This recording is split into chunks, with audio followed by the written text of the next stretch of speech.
Karine Jean-Pierre wrote this book. It comes out tomorrow. I can't remember what it's called in front of me. I don't really care. No one gives a shit. None of this audience is going to buy it. But she wrote a book, and it's about, I guess, why she left the Democrat Party, because she declared herself an independent now. You may or may not be aware. And when she dropped these weird amorphous teases, we were all like, what is it about? What? Oh, it's called independent. Okay, well, there you go. Apparently not too memorable. And everybody was like, what do you mean you left the Democrat Party? Like, you're like literally the face of the Democrat Party right now as you're leaving. And we weren't sure. And now she's made, and she was saying she was so like disgusted with her party that she had to leave it. And we're all like, what'd they do? Like, there's so many things to choose from. Which specific thing set you off? And now we have finally learned what it was that made her so upset. Okay, here, hold on, let's see. Do we have it where she explained it, guys? Why she left? I'm looking at, is that 41? Okay, there we go, 41. I have to say, I thought you were going to say that try as you might to convince Joe Biden to drop out of the race, because what we were seeing is what you were seeing, and he was struggling, couldn't do it. I thought you were going to say you were angry at that, but mostly... I did too. What you said in this book is you're angry at the people who tried to push him out. Yes, that's correct. Some Americans are going to say, seriously? But not just the party that pushed him out, the party as it's behaving today in this moment when we need a Democratic Party to be fighting, to be an opposition party. And that really what ignited the book. Right after the administration, I was just minding my business, right? No longer a public servant, going to the grocery store, going to my kids' school. People would come up to me, and strangers, and they would say, what's going on with the Democratic Party? Why aren't they fighting? We knew what was going to happen after this election. Why are they not prepared? So that's it. She's angry that they abandoned Joe Biden. Very independent-minded, Megyn. She's the last person in America who still believes this. Like everyone, it's her and the Biden family. They are independent in this point. But my hunter.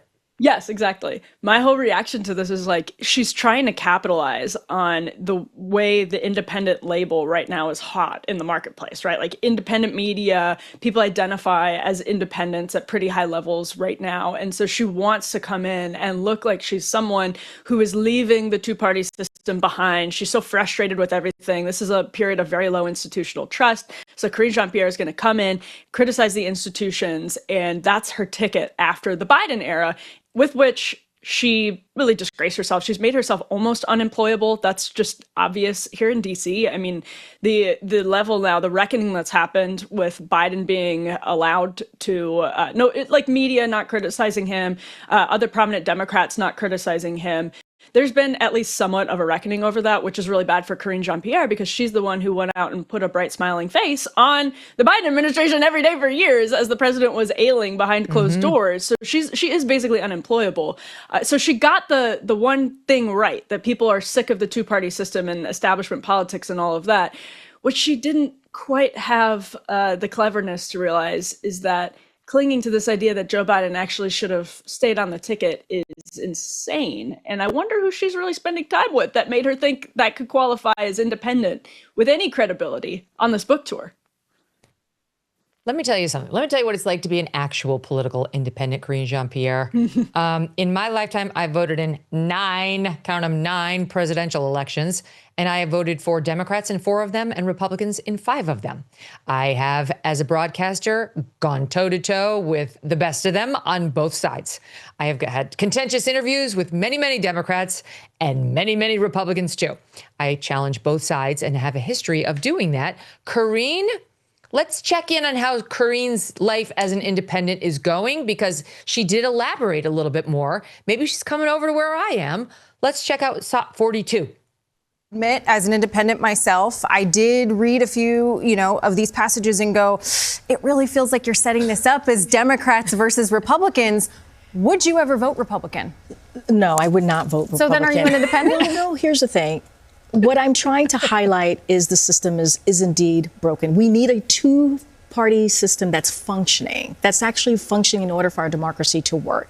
And what's happening right now, it is not working. If you're really an independent, though, how can you rule out a whole party? I mean, presumably, I don't know where you live. There might be a candidate who's a Republican who you happen to like more than the Democrat. Right. I mean, look, right now, where the Republican Party is in this moment, I care about the vulnerable communities out there. Project 2025 is something that they're touting and they're actually ticking off. That's scary to me. Okay. So she's only independent insofar as she wants the ability to say, you should have stuck by Joe Biden. You know why, Emily? Because there was nothing wrong with Joe Biden. I'm just going to give you one more. This is Karine Jean-Pierre describing her ride on Air Force One to the disastrous debate of his SOT 39. Biden, you said you're a member of the inner circle and you never saw the decline. And after that, I wrote, how? Yep. You even write, Karine, that you were on the plane with him going to the debate. Oh, Gail. And you didn't see anything. Well, when we were on the Air Force One going to the debate, you got to remember that his campaign people were on the team, his family was on the team. I actually was one of those rare trips that I didn't really see him until after the debate, even though I was on the plane. So really, I want everybody to know that I take this question incredibly seriously. I do. I was his White House press secretary, which means I had a role that saw him practically every day and traveled with him. And you saw nothing. For more than 95%. We've always said, we're not going to say, oh, he didn't age. He aged. And he poked fun at it. We always owned up. Who's we? And with age comes what happens when you get older. Okay, who is we? I'll talk about us as a show when I sit in this anchor desk because it's a little less self-aggrandizing than I made the decision and whatever. And a lot of what we do here is a team effort. She's not a we. She doesn't have a job. She no longer has a team.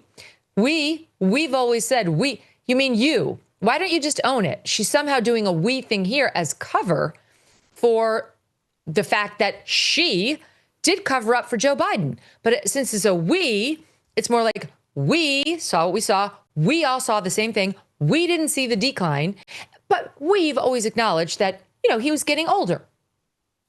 What garbage also from Gayle King, Megyn, who's asking Karine Jean-Pierre, how did you not see it? Gayle King, you cover the news every single morning. How did you not see it and take it seriously? Part of the reason we don't have a functional two-party system is that the media is wildly dysfunctional and in the tank for one of the parties. Therefore, there were no incentives from the media on major Democrats to disown Joe Biden and disown the DNC's efforts to push other people out of running in a primary against Joe Biden. I mean, Karine Jean-Pierre is absolutely correct. The system is not functioning. Part of that is because of journalists, and the other part of that is because you have so much consolidated control in the Democratic Party, which she's not talking about one bit, that allowed people like her to go out there without any shame, hold her head high, and act as though everything was normal, threaten. If you talk to Alex Thompson, I'm sure he'll tell you, the incentives were stacked against reporting one single thing about Joe Biden's ailing health until the very end when there was a Wall Street Journal story like a month before the debate.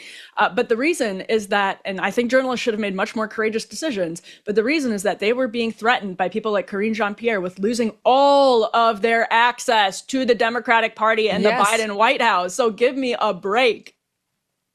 And Gayle, I mean, in her defense, Emily, she was doing astronaut training. She could not be responsible for also following the decline in the acuity. Give her a break. I'm sure she's behind the scenes doing the sub-zero temperatures. And you still have to function just like Alan Shepard, because she's the new Alan Shepard. Just ask her.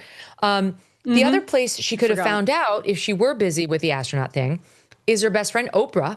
Who I'm sure also knew, just like Gayle very clearly knew because she's shocked that Karine didn't know. So clearly Gayle also didn't know, which means I guess Oprah didn't know. No one knew, which explains why Oprah, when she got to sit with Kamala Harris, didn't say, why didn't you tell us? Instead, she said, Kamala Harris! And then that was it.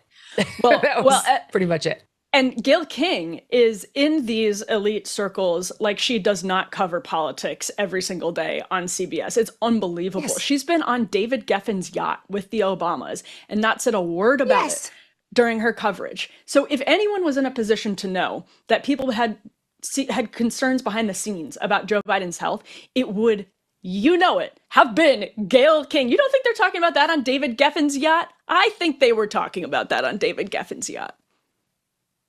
100%. They all knew they were part of the cover up. But here's Karine Jean-Pierre, a little bit more of her, shocked, I tell you. Stop 40. But when we talk about the mental acuity, and again, I take this very, very seriously. I never saw anyone who wasn't there. Well, I saw someone who was always must. engaged. I saw someone who understood policy, pushed us on the policy, and also understood history. And there were times, I'll tell you the story, there were times where he would call me into the Oval Office, and I would be like, oh no, because I knew whatever he was going to ask me was going to be direct, was going to be about a story he read, about how we're pushing back, how we're pushing a message forward. Well, that I believe, because she's an idiot. And at his worst, Joe Biden was smarter than Karine Jean-Pierre. I'm sure she did panic every time she got called in there. Oh, shit. He wants to talk about the Nobel Prize. The Nobles. Well, this year, Mr. President, the Nobles are thinking about giving it to someone noble. That's all I have for you so far. I mean, truly, she really might have been the dumbest person in the White House ever. And she was in Kamala Harris's White House. Buy gold and get free silver. That's right. For every $5,000 purchase from Birch Gold Group this month in advance of Veterans Day, they will send you a free patriotic silver round that commemorates the Gadsden and American flags. Look, gold is up over 40% since the beginning of this year, and Birch Gold can help you own it by converting an existing IRA or 401k into a tax-sheltered IRA in physical gold. Plus, they will send you free silver honoring our veterans on qualifying purchases. And if you're current or former military, Birch Gold has a special offer just for you. They are waiving custodial fees for the first year on investments of any amount. With an A+ rating from the Better Business Bureau and tens of thousands of happy customers, consider diversifying your savings into gold. Text MK to the number 989898 for a free info kit and to claim your eligibility for free silver with qualifying purchase before the end of the month. Again, text MK to 989898. Message and data rates may apply. Text MK to 989898 now. Thanks so much for watching. If you like what you just saw, hit the subscribe button for more clips and full episodes.